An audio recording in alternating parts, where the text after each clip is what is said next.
পরম প্রেমময় শ্রী শ্রী ঠাকুরের শ্রীচরণে আমার ভক্তিপূর্ণ প্রণাম জানাই। শ্রী শ্রী বড়মা, শ্রী শ্রী বরদা ও শ্রী শ্রী আচার্যদেবের শ্রীচরণে আমার ভক্তিপূর্ণ প্রণাম জানাই। ঠাকুর পরিবারের প্রতি প্রত্যেকের চরণে আমার ভক্তিপূর্ণ প্রণাম জানাই। আজ আমি আলোচনা করব একটি গল্প। গল্পের নাম মহির মানব। লিখেছেন ভক্ত সাধক সঞ্জীব কুমার মণ্ডলদা। তিনি শ্রী শ্রী বরদা, শ্রী শ্রী পূজ্যপাদ দাদা এবং বর্তমান আচার্যদেবের সান্নিধ্য লাভ করেছেন। লাভ করে কি করে তার এই ভক্ত জীবন, তিনি শ্রী শ্রী ঠাকুরকে এত ভালোবেসেছেন, কার কাছ থেকে শিখেছেন কেমন করে ঠাকুরকে ভালোবাসতে হয়, সেই কথাগুলো নানা ঘটনার মাধ্যমে আলোচনা করেছেন। অত্যন্ত সুন্দর এবং অপূর্ব কথাগুলো এবং গল্পগুলো, তাই আপনাদের সবাইকে আমি শোনাচ্ছি, তবে পাটে পাটে শোনাবো। গল্পটা অনেক বড়। তিনি লিখেছেন 1972 সালের শুরু থেকেই পরম পূজ্যপাদ শ্রী শ্রী দাদার কাছাকাছি তাঁর আসার সুযোগ ঘটে। তখন 68 সূর্যসেন স্ট্রিটস্থ মন্দিরে থাকতেন। তিনি দয়া করে মাঝে মাঝে ওখানে যেতেন এবং কিছু সময় কাটাতেন। সেই সময় থেকেই পরমারাধ্য পিতৃদেব 67 যতীন্দ্র এভিনিউ এর বাড়িতে থাকতেন। তাঁরাও সেখানে যাওয়া আসা করতেন, বিশেষ করে দুবেলা বিনতি প্রার্থনার সময়। পরবর্তীকালে 68-এ বাড়ি ভালো করে ঠিক মতো সুন্দর করে গড়ে তোলার জন্য শ্রী শ্রী দাদা শ্রী শ্রী পিতৃদেবের কাছে নিয়ে যান এবং নিবেদন করেন যে এরাই 68-এর বাড়ি ঠিকঠাক করে গড়ে তুলতে পারবে। সেই সময় শ্রী শ্রী পিতৃদেব তাদের বলেছিলেন, বাড়িটি যদি সুন্দর করিস তাহলে আমি যাব। বলেই আবার বললেন, কোনো নতুন জায়গায় গেলে 3 রাত্রি থাকতে হয়, বুঝলি। 1976 সালের 3রা নভেম্বর পরম পূজ্যপাদ শ্রী শ্রী দাদা পিতৃদেবকে নিয়ে যান। সাথে পূজনীয়া মা, পূজনীয়া রাঙামা এবং আশ্রমের অনেকে ছিলেন। ওই দিন বেলা 2:20 শ্রী শ্রী পিতৃদেব 68-এর সূর্যসেন স্ট্রিট বাড়িতে প্রবেশ করেন এবং দয়া করে 3 রাত্রি বসবাসও করেন। শ্রী ব্রহ্মপদ দাস, গৌতম চক্রবর্তী, ডাক্তার জিতেন দত্ত এবং এই সঞ্জীবদা, এনারা সবাই মিলে 68-এ বাড়িতে থাকতেন। সকলের আন্তরিক প্রচেষ্টায় এবং তাঁর দয়ায় খুব কম সময়ের মধ্যে ওই কাজ সম্পন্ন হয়।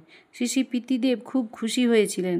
কথা প্রসঙ্গে বলেছিলেন, দেখ, তখন যদি তোরা থাকতিস তাহলে সোদপুর পানিহাটির ওই বাড়িটা হাতছাড়া হতো না। প্রসঙ্গত উল্লেখ্য যে পানিহাটির গঙ্গার একদম পাড়ের একটি বাড়িতে পিতৃদেব বেশ কিছুদিন অবস্থান করেন। পরে সেই বাড়িতে কাঠিয়া বাবার আশ্রম হয়। 68-এ মন্দিরে 3 দিন অবস্থানের পর তিনি যখন নিজের বাসগৃহ থেকে বেরিয়ে আসছেন, তখন পিছনে পিছনে সঞ্জীবদার দিকে তাকিয়ে বললেন, বুঝলি, কাজ করা সোজা, রক্ষণাবেক্ষণ করা কঠিন। একটি ফ্যানের সুইচ অফ করতে তিনি ভুলে গিয়েছিলেন, তাই বলেছিলেন। আরও বললেন, সব ঠাকুরের জিনিস মনে করতে হবে। মন্দির কেমন করে সুন্দর করে রাখতে হয় সে সব বিষয়ে খুঁটিনাটি অনেক কিছু তিনি বলে এলেন। 1974 সালের জুলাই মাসে সঞ্জীবদা মালদহ থেকে সোজা ঠাকুর বাড়ি আসেন। সেদিন পিতৃদেবের শরীর ভালো ছিল না। ষোড়শী ভবনের নির্দিষ্ট কক্ষে তিনি অবস্থান করছেন। দর্শন প্রণামের জন্য সামনের দরজা খোলা আছে। সঞ্জীবদা নিচ থেকে প্রণাম করে উঠে দাঁড়িয়েছেন। হঠাৎ করে ঘর থেকে বললেন, কে, সঞ্জীব নাকি? সঞ্জীবদা বললেন, আজ্ঞে হ্যাঁ। তারপর সঞ্জীবদাকে ইশারা করে ডাকলেন। তিনি পিছন থেকে ঘুরে গিয়ে তার সামনের দিকে একদম দেয়ালের কাছে গিয়ে বসলেন। পরে বললেন, সামনে এসে বস। সামনে এসে ঠিক চৌকির কাছাকাছি এসে বসতেই বললেন, আমার কাছে কিছু লুকানো যায় না। কাপড় পরে বসাও যা, না পরে বসাও তা। সঞ্জীবদা বললেন, আজ্ঞে হ্যাঁ। এর আগে তাঁর বাসগৃহে তাঁর এত কাছে বসার সুযোগ তিনি কোনো দিন পাননি। আবার 1978 সালে কলকাতা থেকে দেওঘর এসেছেন। ভোরবেলায় পৌঁছেই শ্রী শ্রী পিতৃদেবের ঘরে ঢুকে দেখেন সত্যদা তাঁর দাড়ি কেটে দিচ্ছেন। দাড়ি কাটা শেষ হলে খবরাখবর জিজ্ঞাসা করলেন। পরে বললেন, নাম ধ্যান করিস? সঞ্জীবদা বললেন, হ্যাঁ, আজ্ঞে হ্যাঁ। তখন জানতে চাইলেন, কতক্ষণ করিস, কিভাবে, কি ইত্যাদি। তিনি সব বললেন। সব শুনে বললেন, কি সুন্দর কপাল, কি করে রেখেছে। তারপর স্বগতোক্তি করে বললেন, কি সুন্দর রাত্রি, সব ঘুমিয়ে কাটায়। সঞ্জীবদা বলছেন, আমি বুঝলাম রাত্রিটা সাধন ভজন করার জন্য। আর একদিন কথা প্রসঙ্গে বললেন, আমাদের তো একটাই কাজ, তা হচ্ছে নাম করা। তাঁর সান্নিধ্য এমন ছিল যে নাম করা সহজ এবং স্বাভাবিক হয়ে উঠত। তাঁর কাছে যতক্ষণ থাকতেন সর্বতোভাবে তাতে মনোনিবেশ না করে থাকলে কাজের ভুল হয়ে যেত। কি এক অদৃশ্য ভাগবত আকর্ষণ তন্মুখী করে রাখত। এত কাছে থেকেও সবসময় তাকে দর্শন করেও ক্ষুধাতুর মন তৃপ্ত হয়েও অতৃপ্ত থাকত। এই জাগতিক চোখের দৃষ্টিতে যা দেখেছেন তার থেকে অনেক বেশি না দেখা রয়ে গেছে। এগুলো সঞ্জীবদার অনুভূতির কথা। তিনি বলছেন, 1978 সালের মাঝামাঝি সময়ে কলকাতা থেকে ঠাকুরবাড়ি আসব। রওনা দেওয়ার ঠিক আগে এক দাদা এলেন বাড়ির তারকেশ্বরের দিকে। এসে বললেন তাদের 3 ভাইয়ের একটি ছেলে, সেটি তার ভাইপো, পেয়ারা গাছ থেকে পড়ে হাত ভেঙেছে। গত 1 মাস শ্রীরামপুর হাসপাতালে ভর্তি ছিল, কিন্তু নিরাময় হয়নি। তাই গতকাল কলকাতার বিখ্যাত অস্থি বিশেষজ্ঞ ডাক্তার দত্তকে দেখানো হয়েছে। আজ ডাক্তারবাবু বললেন হাত কেটে বাদ দিতে হবে, না হলে জীবন বিপন্ন হতে পারে, পচন ধরেছে।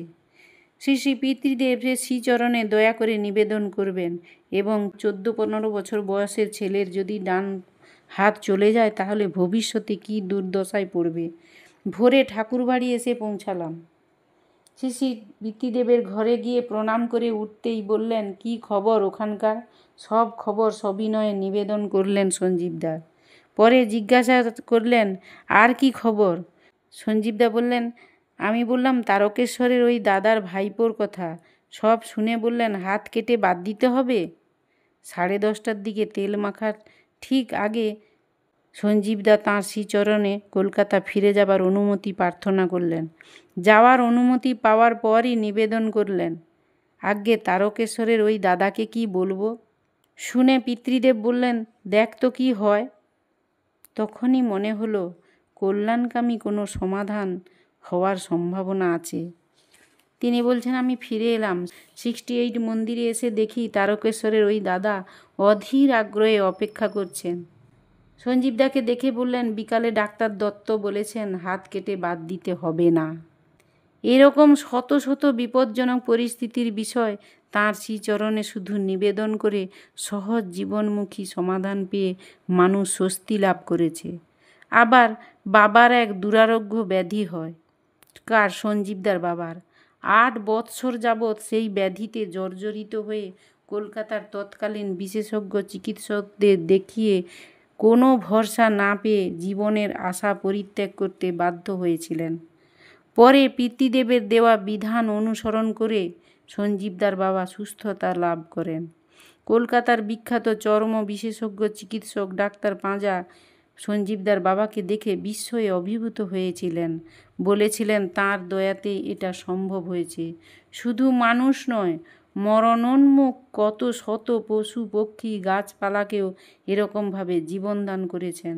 পরম দয়াল শ্রী শ্রী ঠাকুরের কালজয়ী বাণী, মরো না মেরো না পারো তো মৃত্যুকে অবলুপ্ত করো, কে বাস্তবায়িত করে সত্যতা প্রদান করেছেন। সব সমস্যার সমাধান তিনি। আজও সেই ধারা অব্যাহত। আজ হাজার হাজার মানুষ জীবনের নানা সমস্যায় জর্জরিত হয়ে পরম পূজ্যপাদ শ্রী শ্রী দাদার শ্রীচরণে এসে সমাধান লাভ করে। জীবনের আনন্দে পরম দয়াল শ্রী শ্রী ঠাকুরের দয়াকেই অনুভব করে উজ্জীবিত হয়েছে। তাঁর কথা লিখতে বসে, তাঁর কথা ভাবতে গিয়ে তিনিই জীবন্ত হয়ে অসংখ্য ঘটনা সঞ্জীবদার মানসিক জগৎকে আলোড়িত করে তুলছে। বিশেষ করে বিভিন্ন ঘটনা তাঁর শ্রীমুখের অভিব্যক্তি, স্নেহ, ভালোবাসা, দরদ, কখনো কৃত্রিম রাগ, বিস্ময়, বেদনা, কখনো তীব্র সংবেদনশীলতার কি জীবন্ত বহিঃপ্রকাশের যে যথাযথ অথচ বিনায়িত রূপ দেখা যেত তা ভাষায় বলা অসম্ভব।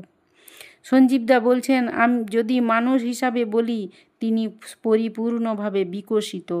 তাঁর সব কিছু সহজাত, তাঁর সব কিছুই সুগঠিত, সুশৃঙ্খলাবদ্ধ। তিনি যে শ্রী শ্রী ঠাকুরকে সর্বতোভাবে ধারণ করে আছেন। শ্রী শ্রী ঠাকুরের কথায়, গড গিফটেড রিপ্রেজেন্টেটিভ অফ পরম পিতা। ঈশ্বর দত্ত পরম পিতার প্রতিনিধি, মানুষের মতোই দেখতে, তবুও আলাদা। শারীরিক গঠনও আলাদা ছিল। বহুভাবেই এটা দেখার বিষয়। এটা দেখার মতো দৃষ্টি যার আছে তিনি নিশ্চয়ই দেখেছেন। 1980 সালে বেশ কিছুদিন তিনি 67 বাড়িতে অবস্থান করছেন। রোজই নিয়ম করে 4 বার যেতাম। সঞ্জীবদা বলছেন, একদিন সকাল 8:30টায় গেছি, তাঁর ডায়েরি লেখা শেষ হয়েছে। তার ঘরে যেতেই তিনি বসতে বললেন। পরম দয়াল শ্রী ঠাকুরের একটা ঘটনা শোনালেন। তারপর আমাকে বললেন, তুই এটা জানিস? আমি বললাম না। তিনি বললেন, তাহলে তুই কিছুই জানিস না? আমি বললাম, আজ্ঞে হাঁ। পরে আরেকটি কাহিনী সূত্রপাত শোনালেন। বললেন, এটা জানিস? আমি বললাম, আজ্ঞে না। এসব শুনে বললেন, তুই তো তাহলে নাবালক রে। এরকম টানা 10 দিন ধরে সকাল বিকাল সন্ধ্যা পাবনা থেকে দেওঘর পর্যন্ত অসংখ্য কাহিনী শোনার সৌভাগ্য হয়েছিল সঞ্জীবদার। একদিন স্নানের সময়, ভোগের সময় অতিক্রান্ত হয়ে যেত এক দিন। তিনি যখন শ্রী ঠাকুরের দিব্য কাহিনী বলতেন, তখন তার শ্রীমুখের দিকে চেয়ে মনে হতো সিনেমা দেখছি। স্থান, কাল, পাত্র, সংশ্লিষ্ট ব্যক্তির পোশাক পরিচ্ছদ, আচার আচরণ ইত্যাদি জীবন্ত হয়ে ফুটে উঠত। কি ভালো লাগতো তাঁর শ্রীমুখের দিকে চেয়ে ওই সব কথা শুনতে, তা ভাষায় প্রকাশ করা সম্ভব নয়। তিনি আরও বলছেন, একদিন তাঁর স্নানের সময় কাছাকাছি রয়েছি, হঠাৎ আমাকে ডেকে বললেন, একটা ছোট জল চৌকি বানিয়ে আনতে পারবি? আমি বললাম, আজ্ঞে হাঁ। চৌকির মাপ বলে দিলেন। সেদিন রবিবার ছিল, তাই আমি ভাবলাম আজ তো সব বন্ধ, আগামীকাল তৈরি করে আনব। বিকাল 3:45 নাগাদ এসে পিতৃদেবের ঘরে ঢুকে দেখি ডায়েরি লিখছেন। লেখা শেষ হলে আমায় জিজ্ঞেস করলেন, চৌকি এনেছিস কিনা? বললাম, আজ্ঞে আজ তো রবিবার, সব বন্ধ থাকে। বলেই বিনীতভাবে নিবেদন করলাম, আজ্ঞে আমি একটু আসছি। বলে সঞ্জীবদা ঘর থেকে বেরিয়ে সোজা শিয়ালদা মার্কেটের ভেতর দিকে যেয়ে দেখলেন একটা দোকান খোলা আছে। তার কাছে বললেন, একটা ছোট চৌকি বানিয়ে দিতে হবে। দোকানদার বলল, আজ রবিবার, মিস্ত্রি বাড়িতে, আজ আসবে না, আপনি কাল সকালে আসবেন। তখন সঞ্জীবদা বললেন, আমার গুরুর আদেশ, আজই দরকার। এই বলে কিছুক্ষণ তাকে যাজন করলেন। 10 মিনিট তাঁর কথা শুনে তিনি বললেন, আপনি বসুন, দেখি মিস্ত্রিকে পাওয়া যায় কিনা। বলেই তিনি বেরিয়ে গেলেন। একটু পরেই ফিরে এলেন, সাথে মিস্ত্রি। কাজ শুরু হলো। রাত্রি 9:30টার মধ্যে সুন্দর একটি ছোট চৌকি বানিয়ে দিলেন। দাম মিটিয়ে সোজা চৌকি নিয়ে পিতৃদেবের ঘরে ঢুকে প্রণাম নিবেদন করে সংকুচিত হয়ে দাঁড়ালেন সঞ্জীবদা। শ্রী পিতৃদেব চৌকি দেখে বললেন, খুব ভালো হয়েছে। তবে যে বললি আজ রবিবার, তিনি যা বলেন তাই করা যায়, ঠিক ঠিক সচেষ্ট হলে, এটা আমায় বুঝিয়ে দিলেন। একবার বাইরে থেকে ঠাকুরবাড়ি এসেছি, সকালে পিতৃদেবের দর্শন প্রণামের জন্য গেলাম। প্রণাম করে উঠতেই জিজ্ঞাসা করলেন, কোথা থেকে এলি? সবিনয়ে বললেন, মালদা থেকে, সৎসঙ্গ হয়েছে, দীক্ষা হয়েছে। একটা নতুন জায়গায় গিয়েছিলাম। সেসব কথা শোনার পর বললেন, কোনো জায়গায় গেলে একটা খাঁটি মানুষ দেখবি। কোনো জায়গায় যদি একটা খাঁটি মানুষ থাকে, সে একাই সব ঠিক করে ফেলতে পারে, আর কোনো দিন কমিটির মধ্যে যাবি না। 1982 সালের 22শে জানুয়ারি 67 যতীন্দ্র এভিনিউয়ের বাড়ি থেকে তিনি কাঁকুড়গাছির বাড়িতে এলেন। সঙ্গে সঙ্গে ওই বাড়িটির উদ্বোধন হলো এবং সৎসঙ্গ হলো। ওই দিনই আমাকে বললেন, সঞ্জীবদা বলছেন, আমাকে বললেন, তুই আবার 68 বাড়িতে চলে যাবি না তো? আমি বললাম, আজ্ঞে না। কাঁকুড়গাছির বাড়ি থেকে দেওঘর এলেন।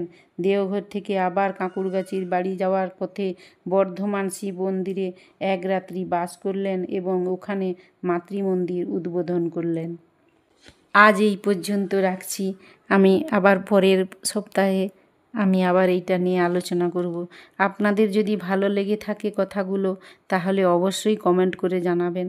তাহলে আমি এটা পাঠ পাঠ করে আপনাদের শোনাবো। খুব সুন্দর গল্প।